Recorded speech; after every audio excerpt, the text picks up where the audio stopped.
광복 80주년 기념으로 제가 이벤트를 하겠습니다. 제가 그린 나팔꽃 부채 1분, 고지도 1분, 최태성의 만한국사 3분, 국립중앙박물관 보물 스티커지도 15분, 이렇게 해서 총 20분에게 선물을. K-팝 데모노터스 덕분에 제가 대박이 났습니다, 여러분. 내일까지 납품을 해야 돼가지고 열심히 포장하다가 국립중앙박물관에서 판매 중인 제가 직접 디자인한 뮤즈가 총 4개가 있습니다. 수익이 궁금하시죠?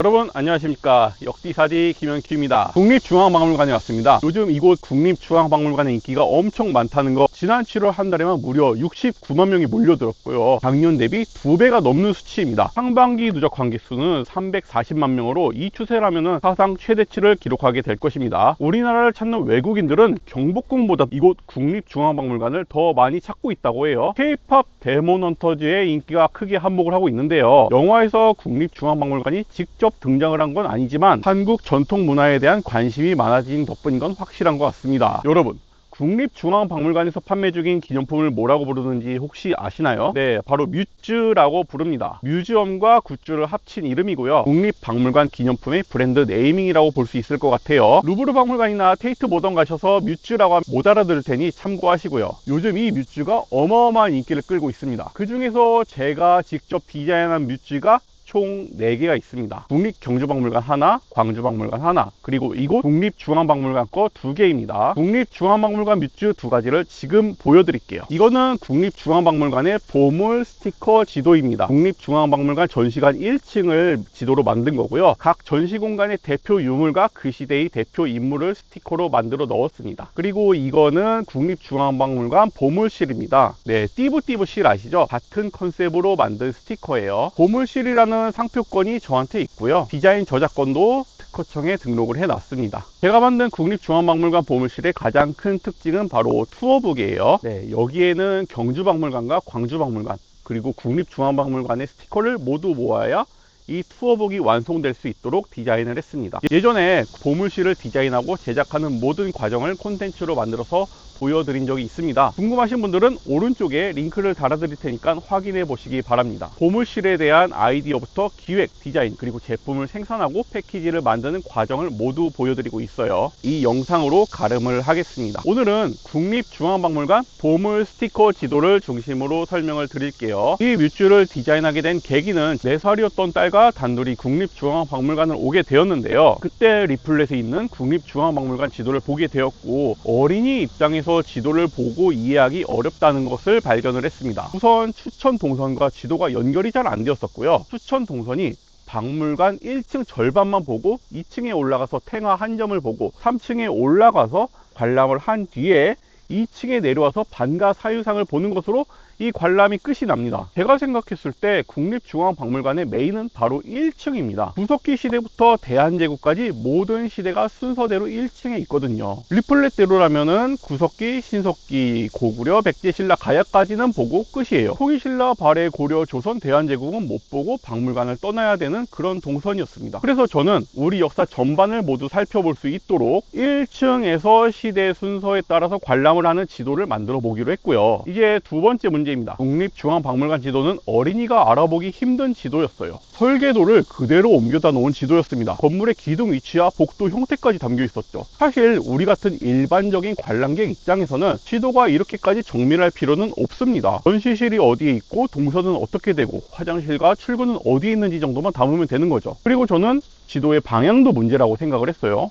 북쪽을 위로 놓는 그림 자체가 일반적이기는 한데요, 관람객은 나침반을 들고 다니지 않잖아요. 다만 입장하는 그 순간 앞을 위로 생각을 하면 되겠죠. 그래서 저는 국립중앙박물관에 입장을 했을 때 이 지도를 보고 앞을 보면은 모든 방향이 일치되도록 그렇게 디자인을 했습니다. 맨 아래에는 지금 입장한 곳이고 맨 위는 전시실 끝이 되겠죠. 세 번째는 박물관을 다 관람하고 나면 아무것도 남지 않는다는 것입니다. 제 딸이 신석기실에서 기파용 동검을 보면서 이순신 장군님이 쓰시던 칼이 이거예요? 라고 물어보더라고요. 여기서 각 시대의 대표 유물과 대표 인물을 함께 배치를 하면 좋겠다라는 아이디어를 떠올렸습니다. 그리고 최소한의 기억을 남길 수 있도록 이 모든 것을 스티커로 제작을 했어요. 여기서 끝이 아닙니다. 이 지도에 등장하는 유물과 인물을 소개하는 팜플렛을 만들어서 같이 넣었어요. 네, 바로 이거예요. 앞면은 한글이고요, 뒷면은 영어로 작성을 했습니다. 외국인들도 이 박물관에 있을 때 그냥 보고 나가는 게 아니라 우리나라의 역사에 대해서 조금이라도 이해할 수 있도록 의도를 한 거죠. 스티커 용지는 PVC 120g으로 했고요. 두툼하고 방수도 되는 스티커예요. 그리고 패키지 디자인도 최대한 고급스럽게 했습니다. 일반적으로 비닐 포장을 할 수도 있었지만 그렇게 하지 않았고요. 명품 가방 인증서를 담는 종이 아트지 250g으로 만들었어요. 전면에 창을 만들어서 지도를 볼 수 있도록 했고요. 뒷면에는 또로록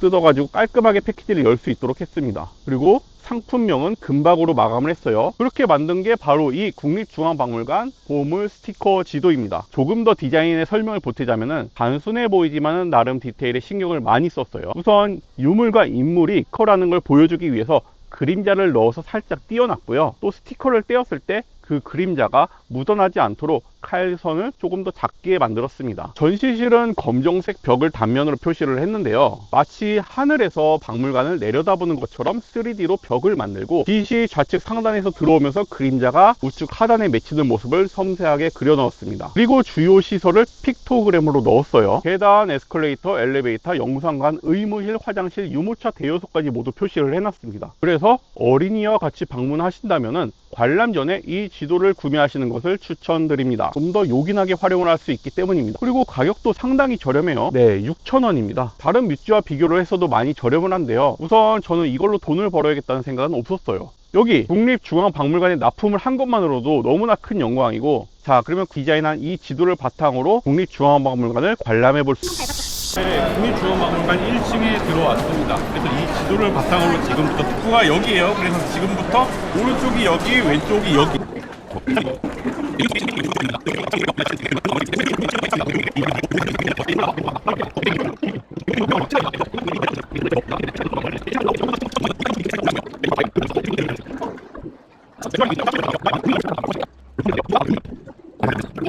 네, 이렇게 관람을 모두 마쳤습니다. 그러면 지금 뮤츠샵을 가볼게요. 그 뮤츠는 어디서 파냐면은 나와서 바로 오른쪽에 있습니다. 네, 여기 제가 디자인한 국립중앙박물관 보물 스티커 지도가 바로 여기 전시가 되어 있습니다. 굉장히 메인 매대에 전시가 되어 있습니다. 상당히 잘 팔린다는 뜻이겠죠. 제가 오늘 지금 충전 상태예요. 네, 이렇게 국립중앙박물관 뮤츠샵까지 모두 둘러보았습니다. 처음 관람을 시작하실 때 이 보물실도 같이 구매를 하시면 좋을 것 같아요. 부모님들께서는 어린 아이들에게 미션을 줄 수 있습니다. 이렇게 투어북이 있거든요. 박물관에서 유물을 발견하면 그 스티커를 투어북에 붙이는 미션을 할 수 있어요. 주요 유물을 발견하면서 재미도 찾을 수 있고 좋은 추억과 기억도 남길 수 있을 거예요. 자, 그러면 수익이 궁금하시죠? 엊그제 7월 정산서가 왔습니다. 한 달에 한 번씩 그 전달의 판매 금액에 대해서 이렇게 정산을 해주는데요. 제가 납품한 제품을 일괄 구매를 해서 대금을 주는 구조는 아니고요. 제가 물건을 보내면 그 중에서 판매된 부분에 대해서 수수료를 저한테 정산을 해주는 구조입니다. 7월 정산서 지급액 최종 239,400원입니다. 이게 많다면 많고 적다면 적은 금액이긴 한데요. 사실 제가 디자인하는 페이에 비하면 많이 낮은 금액이라고 볼 수 있습니다. 제품, 패키지, 생산비용, 재고비용 다 빼야 됩니다. 그러고 나면은 얼마 안 남을 거예요. 그냥 지금 이 공간에 제가 디자인한 제품이 있고 사람들이 사가고 있다는 그거 하나만으로도 대단히 영광스러운 일이잖아요. 또 이 나라를 위해서 뭔가 작은 일 하나를 한 것 같은 느낌도 들고요.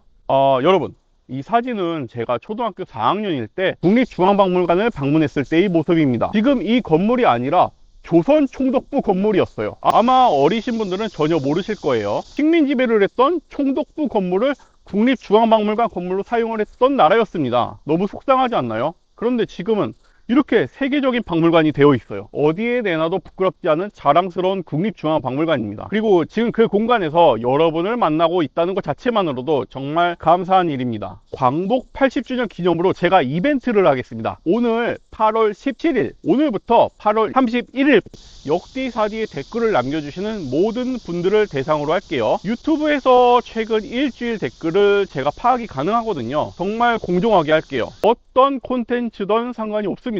역디사디 채널 안에 있는 영상에 댓글을 달아주시면은 그걸 하나하나 뽑아낼 수가 있어요. 그래서 일주일간 달린 모든 댓글과 작성자를 엑셀로 쭉 만들고 옆에 랜덤으로 난수를 생성을 할게요. 그리고 높은 순으로 정렬을 해서 총 20분에게 선물을 드리겠습니다. 3분에게는 제가 직접 글과 그림을 작업한 최태성의 만화 한국사 근현대편을 한 권씩 보내드릴게요. 원하시면은 사인도 해서 보내드리겠습니다. 그리고 한 분에게는 제가 지난주에 전주에서 그린 부채 있잖아요. 그거를 선물로 보내드리겠습니다. 고지도도 한 장 드릴게요. 제가 2장 갖고 있던 지도 하나 있었죠. 그 중에서 한 장을 보내드릴게요. 네, 독도와 울릉도가 표기된 지도였고 간도도 우리나라 영토인 지도였어요. 오늘 소개드린 15분 보물 스티커 지도를 선물로 드리겠습니다. 바로 이거예요. 추첨은 라이브로 할 거고요. 라이브 할 때 들어와서 보시는 분들 중에서 당첨되시는 분들은 순서대로, 높은 순서대로 원하는 걸 가져갈 수 있도록 할게요. 정리하면은 제가 그린 나팔꽃 부채 1분, 그리고 고지도 1분, 최태성의 만화한국사 3분, 국립중앙박물관 보물 스티커 지도 15분, 이렇게 해서 총 20분에게 선물을 드리겠습니다. 8월 31일 밤 10시에 라이브를 통해서 진행을 할게요. 역디사디에 일주일간 달리는 모든 댓글을 대상으로 추첨을 할 예정이니까요. 이벤트를 널리 알려주시고 댓글을 길게 또 많이 작성해 주시면 확률이 높아질 것 같습니다. 많은 참가 부탁드리고요. 8월 17일 오늘부터 달리는 댓글을 대상으로 합니다. 그 당첨되신 분들에 대한 프로세스는 나중에 고민을 해서 알려드릴 수 있도록 하겠습니다. 네, 그러면 오늘 콘텐츠는 여기서 마무리하겠습니다. 다음 주에는 1853년에 이탈리아에서 제작된 지도를 소개해 드릴게요. 네, 오늘도 끝까지 시청해 주셔서 대단히 감사합니다. 국립중앙박물관에서 마치겠습니다.